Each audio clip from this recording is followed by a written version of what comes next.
në reagimin e Federatës së Futbollit të Kosovës thuhet e kundërta që nuk ka pas largim deri në momentin që zoti Ademi ka qenë prezent në sallë. Tash, këto janë detaje që duhet na i sqaroj UEFA-ja.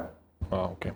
Sepse edhe vendosja e flamurave, edhe largimi duhet ta ndjek një procedurë standarde të logjistikës së atij organizimi. Po. Mirë, po ne kemi fotografi që tashmë janë publike dhe ju i keni parë. Po. Ku në tavolin nuk është flamuri i Kosovës, ndërsa shihen flamurat e shteteve të tjera pjesëmarrëse, respektivisht të federatave përpasme.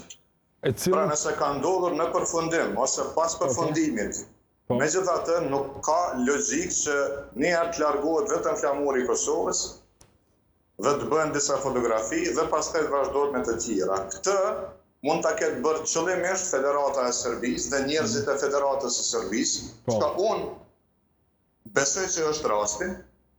Mirë po, kjo nuk e redukton përgjegjësinë vetëm te një federatë, sepse kjo nuk ka qenë ngjarje e Federatës së Futbollit të Serbisë.